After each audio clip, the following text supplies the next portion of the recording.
নমস্কার, হাই নিউজে সকলকে স্বাগত। সঙ্গে রয়েছে আমি রিম্পি। শুরু করছি নিউজ টুডে। আর শুরুতে চোখ রাখবো আজকের হেডলাইন।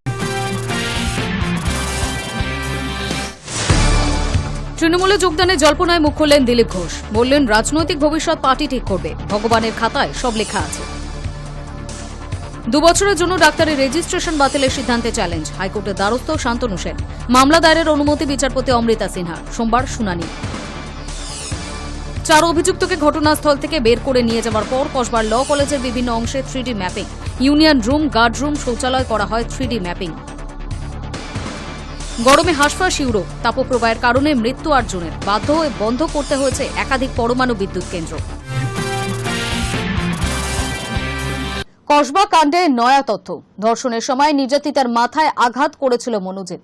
লালবাজারের এক গোয়েন্দা আধিকারিক জানান, যৌন নির্যাতনের সময় এমন মাথায় আঘাত করার ফল হতে পারত মারাত্মক। কসবা কাণ্ড ঘিরে উত্তাল রাজ্য রাজনীতি।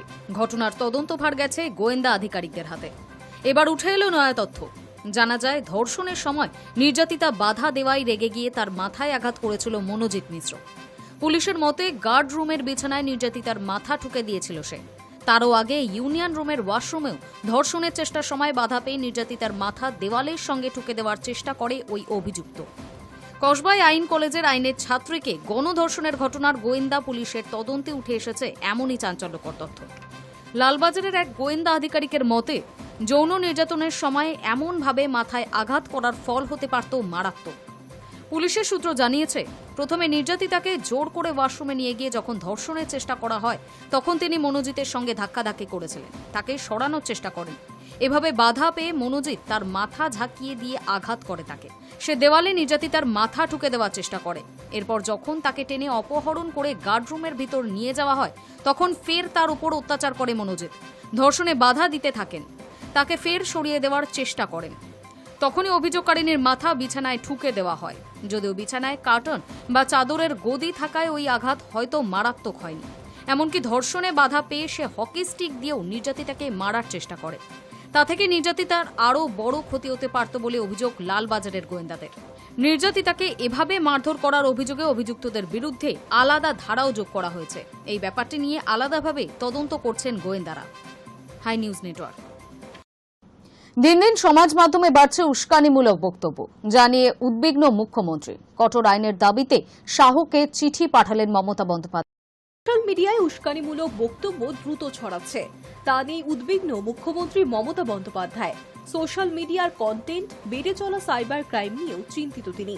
কঠোর আইন এবং নীতি প্রণয়নের দাবিতে স্বরাষ্ট্রমন্ত্রী অমিত শাহকে চিঠি দিলেন মুখ্যমন্ত্রী মমতা বন্দ্যোপাধ্যায়। তার দাবি, বিভিন্ন সোশ্যাল মিডিয়া প্ল্যাটফর্মে অনেক সময় এমন কন্টেন্ট ছড়ানো হচ্ছে যা আদপেই উস্কানিমূলক, বিভ্রান্তিকর। জাল ভিডিওর ঘনঘটাও দেখা যাচ্ছে সমাজ মাধ্যমের দেওয়ালে। অনেক ক্ষেত্রেই তার দ্বারা সমাজের কিছু অংশের মধ্যে অপরাধের প্রবণতা বাড়ছে।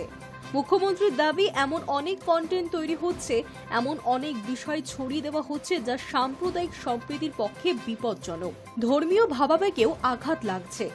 একই সঙ্গে মানুষ যেভাবে বিভিন্ন সোশ্যাল মিডিয়ায় ছড়িয়ে পড়া কন্টেন্টের দ্বারা প্রভাবিত হচ্ছে, আবার অনেক সময় জালিয়াতদের খপ্পরে পড়ে আর্থিক ক্ষতির সম্মুখীন হচ্ছেন, তা নিয়েও স্বরাষ্ট্রমন্ত্রী অমিত শাহের কাছে লেখা চিঠিতেই উদ্বেগ প্রকাশ করেছেন মুখ্যমন্ত্রী।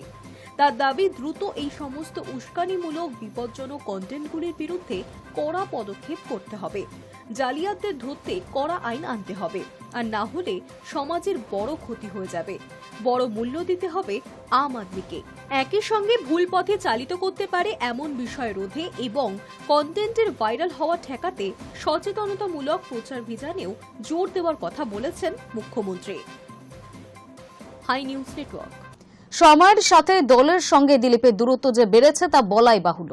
বিভিন্ন মহলে প্রশ্ন উঠেছিল, দিলীপ ফুল বদলাচ্ছেন কিনা। আর এবার প্রাতঃভ্রমণে বেরিয়ে সেই চর্চা আরও উস্কে দিলেন দিলীপ ঘোষ। বললেন, রাজনৈতিক ভবিষ্যৎ পার্টি ঠিক করবে, ভগবানের খাতায় সব লেখা আছে। শাহের সভা তো দূরস্থ নয়, রাজ্য বিজেপির সভাপতি শ্রমিক ভট্টাচার্যের বরণের অনুষ্ঠানেও নাকি ডাক পাননি তিনি। ফলে স্বাভাবিকভাবেই রাজনৈতিক মহলে নানা চর্চা শুরু হয়েছে। সময়ের সঙ্গে সঙ্গে দলের সঙ্গে দিলীপ ঘোষের দূরত্ব যে বেড়েছে তা বলাই বাহুল্য। প্রশ্ন উঠছে, যা পরিস্থিতি তাতে ফুল বদলে তৃণমূলে চলে যাবেন না তো দাবাং বিজেপি নেতা? জবাবে দিলীপ নিজেই উস্কে দিলেন জল্পনা। নিয়মিত প্রাতঃভ্রমণে যাওয়া অভ্যেস দিলীপ ঘোষের। শুক্রবারও তার অন্যথা হয়নি। এদিন ইকো পার্কে প্রাতঃভ্রমণ সারেন তিনি। সেখানেই মুখ খোলেন তৃণমূলের যোগ প্রসঙ্গে। বললেন, আমার রাজনৈতিক ভবিষ্যৎ পার্টি ঠিক করবে, ভগবানের খাতায় লেখা আছে। আমাকে বিজেপি নিয়ে এসে একটা জায়গা দিয়েছিল, আমি নিজে থেকে আসিনি। পার্টি চেয়েছে তাই আমি এসেছি। পার্টি আমাকে রাজ্য সভাপতি করেছে, বিধায়ক করেছে, সাংসদ করেছে, জাতীয় নেতা করেছে। আমি নিজে থেকে কিছু চাইনি। পার্টি আমাকে গাড়ি দিয়েছে, সিকিউরিটি দিয়েছে। আমি নিজে এগুলোর কোনোটাই চাইনি। পার্টি যদি মনে করে আমি এখন সাধারণ কর্মী হিসেবে কাজ করব, তাহলে তাই করব। এরপর তিনি বলেন, আমাকে ডাকলে আমি যাই, না ডাকলে যাই না। অর্থাৎ অভিমান যে একরাশ জমেছে তা বুঝিয়ে দিয়েছেন দিলীপ। রাজনীতি করতে নিজে থেকে আসিনি, আমার সেটা কোনোদিন করিও নি। পার্টি চেয়েছে, আমি একজন কর্মী হিসেবে পার্টিতে এসেছি। পার্টি আমাকে সাধারণ সম্পাদক রাজ্যে বানিয়েছে, সভাপতি দুবার বানিয়েছে, আমাকে এমএলএ বানিয়েছে, এমপি বানিয়ে টিকিট দিয়েছে। আমি কোনোদিন কিছু চাইনি পার্টির কাছে। আর এমনকি আজকে পার্টি আমাকে যে গাড়ি দিয়েছে আমি ব্যবহার করছি বা সিকিউরিটি, সেটাও আমি কোনোদিন চাইতে যাই না। ঘটনা পরিপ্রেক্ষিতে পার্টির প্রয়োজন মনে করি।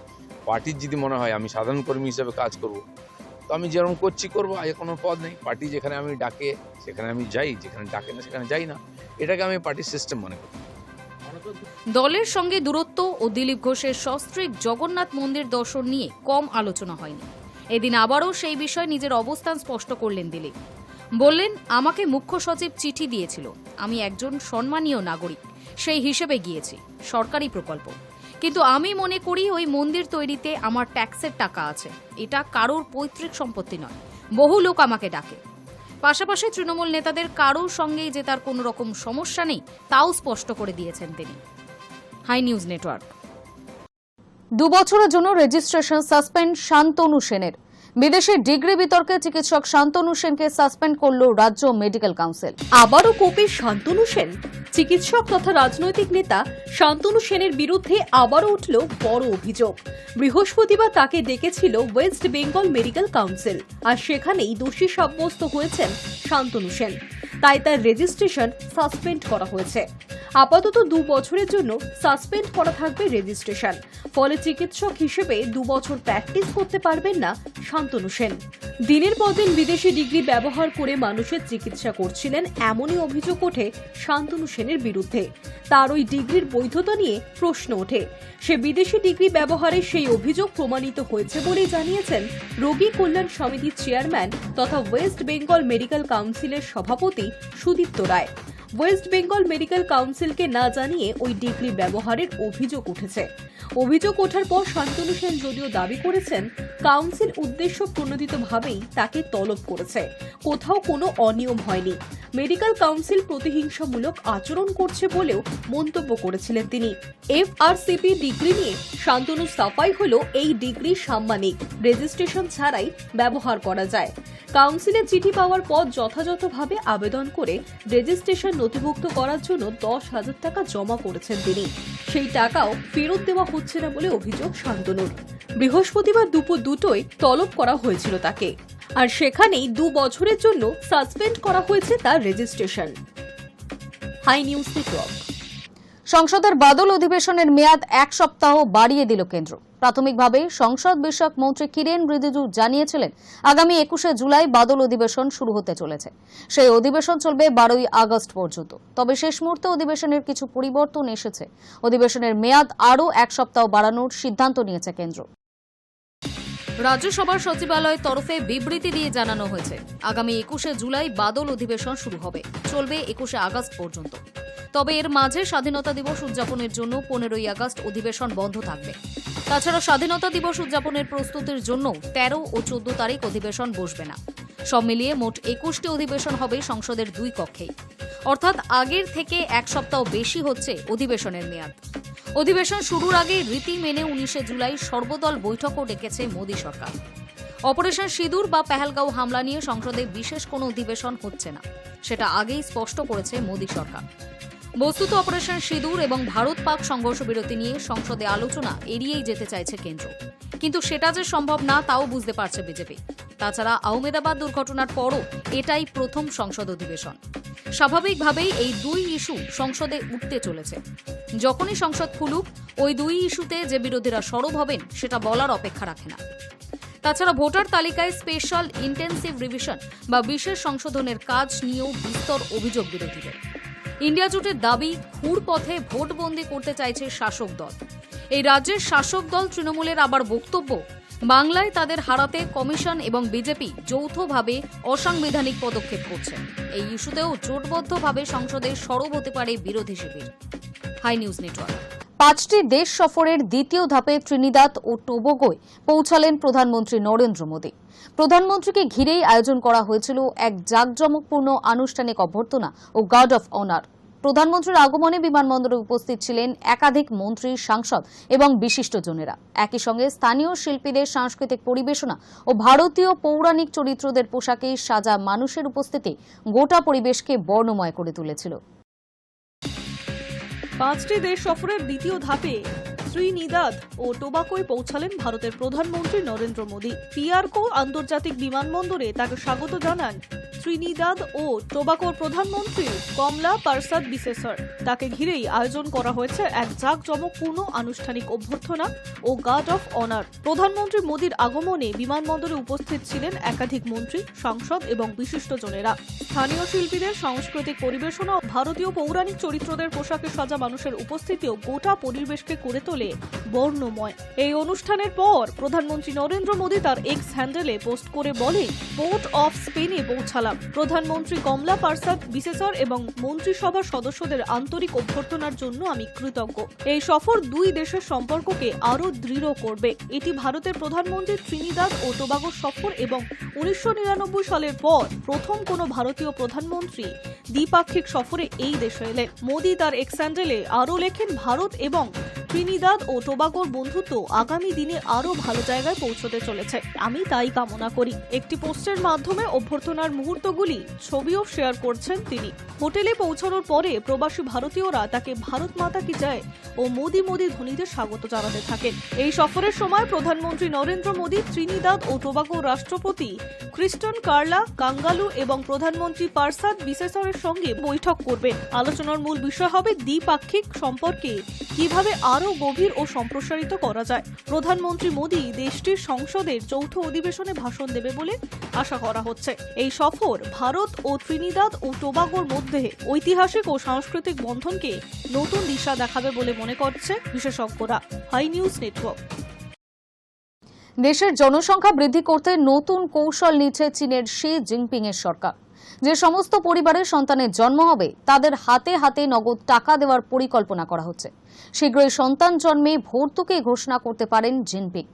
বিশ্বের দ্বিতীয় বৃহত্তম অর্থনীতিকে রক্ষা করতেই এই পদক্ষেপ। দীর্ঘদিন ধরেই জনসংখ্যার হ্রাসের সমস্যায় ভুগছে চীন।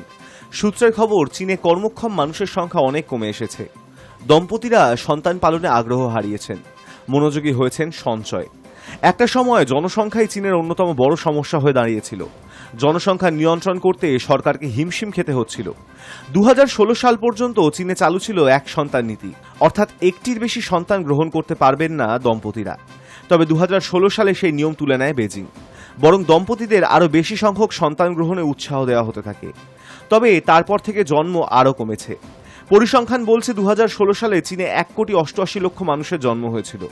2024 সালে তা প্রায় অর্ধেক, 95 লক্ষ। জন্ম কমে আসায় চীনের অর্থনীতি ধুঁকছে। যে বয়সে মানুষ সবচেয়ে বেশি কর্মক্ষম থাকে সেই বয়সের মানুষের সংখ্যা কমে গেছে। বেড়েছে বৃদ্ধের সংখ্যা। এতে অর্থনীতিতে লাভ হচ্ছে না, মিলছে না শ্রমিক, বাড়ছে না উৎপাদন। সূত্রের খবর, চীন সরকার পরিস্থিতি বদলাতে সন্তান প্রতি ভর্তুকি দেওয়ার পরিকল্পনা করেছে। দম্পতিদের প্রতি সন্তানের জন্য বছরে 3,600 ইউয়ান দেওয়া হতে পারে। চলতি বছরের 1 জানুয়ারি বা তারপর থেকে যাদের জন্ম তাদের পরিবার এই টাকা পাবে। 3 বছর পর্যন্ত এই টাকা দেওয়া হবে, যদিও এখনো আনুষ্ঠানিকভাবে এই বিষয়ে কোনো ঘোষণা করেনি জিনপিং। 2023 সালে বিশ্বের সবচেয়ে জনবহুল দেশের তকমা হারায় চীন।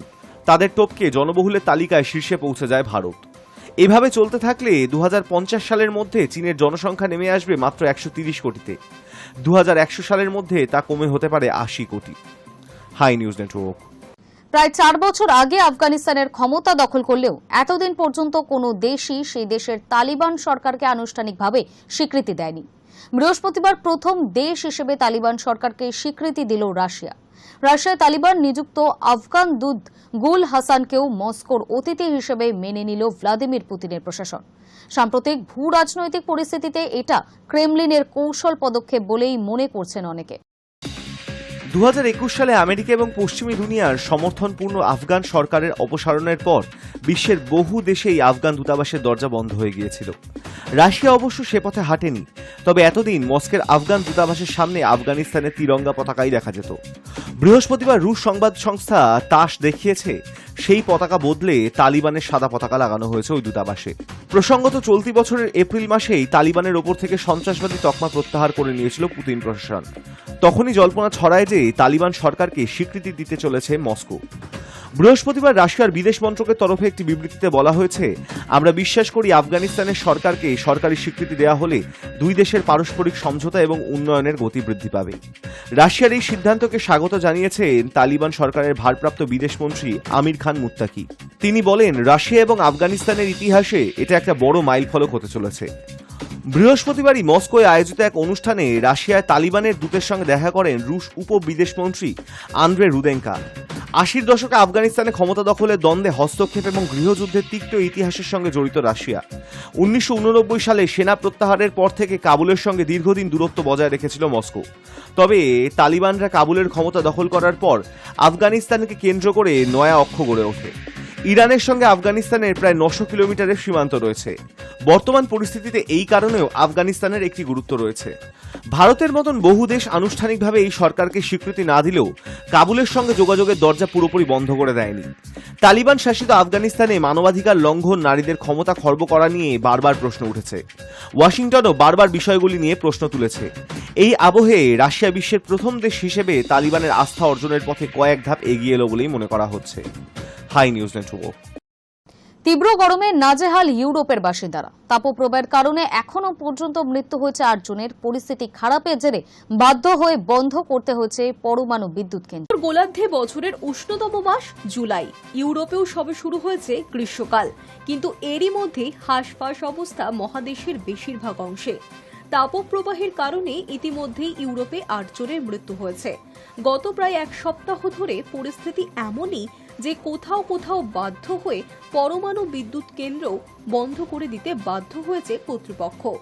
বৃহস্পতিবার স্পেনের পরিস্থিতির সামান্য বদল এলেও পূর্ব ও মধ্য ইউরোপের চিত্রটা বিশেষ পাল্টায়নি। গ্রিসে অত্যাধিক তাপমাত্রা এবং শুষ্ক আবহাওয়ার কারণে কয়েক জায়গায় দাবানল দেখা গিয়েছে। দাবানল দেখা দিয়েছে স্পেনের ক্যাটালোনিয়া এবং তুরস্কেও। সেভিলের পারদ ইতিমধ্যেই 42 ডিগ্রি সেলসিয়াস ছুঁয়ে ফেলেছে, যা টেক্কা দিয়েছে দিল্লি, কলকাতাকেও। ফ্রান্সের তাপমাত্রা 40 ডিগ্রির গণ্ডি পেরিয়ে গিয়েছে। গরমে অসুস্থ হয়ে হাসপাতালে ভর্তি হয়েছেন প্রায় কয়েকশো মানুষ। তাপপ্রবাহের আবহে পর্যটকদের আইফেল টাওয়ারের উপর উঠতে দেওয়া হচ্ছে না। পিছিয়ে নেই জার্মানি, ইটালিও। রোম ও মিলান সহ ইটালির 18টি শহরে বৃহস্পতিবার থেকে লাল সতর্কতা জারি হয়েছে। সংবাদ সংস্থা রয়টার্স জানিয়েছে, বুধবার পর্যন্ত ইউরোপে গরমের কারণে 8 জনের মৃত্যু হয়েছে। এর মধ্যে স্পেনে 4 জন, ফ্রান্সে 2 জন, ইটালিতে 2 জন মারা গিয়েছেন। শুধু তাই নয়, গরমের কারণে গারন নদীর জলের উষ্ণতা বেড়ে যাওয়ায় দক্ষিণ ফ্রান্সের গলফেক পরমাণু বিদ্যুৎ কেন্দ্রের 2টি চুল্লির মধ্যে একটি বন্ধ করে দেওয়া হয়েছে। সুইজারল্যান্ডের বেজনাও পরমাণু বিদ্যুৎ কেন্দ্রেও 2টি চুল্লি বন্ধ রাখা হয়েছে। তবে আপাতত তাপপ্রবাহের কারণে মাথায় হাত পড়েছে আবহবিদদের। মনে করা হচ্ছে বিশ্ব উষ্ণায়নের কারণেই এই পরিস্থিতি ইউরোপে। আগামী কয়েক বছরে পরিস্থিতির আরও অবনতি ঘটতে পারে বলে আশঙ্কা। High News network. 2 বছর আগে ঢাকায় এসে ফরাসি প্রেসিডেন্ট ইমানুয়েল মাকড় জলের গান ব্যান্ডের প্রধান গায়ক রাহুল আনন্দের স্টুডিও দেখতে গিয়েছিলেন। রাহুলের সঙ্গে মিলে বাজনাও বাজিয়েছিলেন। জুলাই বিদ্রোহের পরে দেশ ছাড়া রাহুল আনন্দ এখন মাকড়ের দেশেই বাস করছেন। ফ্রান্স তার নতুন। বছর 5ই আগস্ট বাংলাদেশ ছাড়েন শেখ হাসিনা। তার পরপরই ঢাকার ধানমন্ডি 32 নম্বরে বঙ্গবন্ধু শেখ মুজিবুর রহমান স্মৃতি জাদুঘরে অগ্নিসংযোগের খবর মেলে। তাতে পড়ে পাশে রাহুলের বাড়িও, যেটিকে ভাঙা বাড়ি নামে ডাকতেন তিনি। তার বাদ্যযন্ত্রের পুরো সংগ্রহটাও পুড়ে যায়। রাহুল কিন্তু জুলাই আন্দোলনকে সমর্থনই করেছিলেন, তবু জনতার আক্রমণ থেকে তার বাড়িটি বাঁচেনি। সপরিবার প্রায় এক কাপড়ে দেশ ছাড়তে হয় তাঁকে। এর মধ্যে বেশ কিছু কনসার্টে অংশ নিয়েছে তার দল, শুধু রাহুল ছিলেন না সেখানে। 2006 সালে আনুষ্ঠানিকভাবে যাত্রা শুরু করে জলের গান। ঢাকা বিশ্ববিদ্যালয়ের চারুকলা অনুষদের ছাত্র রাহুল ছবি আঁকার চেয়েও বেশি গানের দিকে ঝুঁকে পড়ে। জড়িত ছিলেন নাটকের সঙ্গেও। একসময় ওই ভাঙা বাড়িতে বসেছে বহু সাংস্কৃতিক আড্ডা, বহু গান ওই বাড়িতে বসেই বেঁধেছেন রাহুলরা। বাড়িটিকে স্টুডিও হিসেবে ব্যবহার করতেন তারা। রেকর্ডিং, মিক্সিং, এডিটিং সব কাজই হতো সেখানে। সবই ছেড়ে চলে যেতে হলো। স্ত্রী উর্মিলা শুক্লা ও কিশোর সন্তান তোতাকে নিয়ে এখন ফ্রান্সে থাকছেন রাহুল। নিরাপদে আছেন।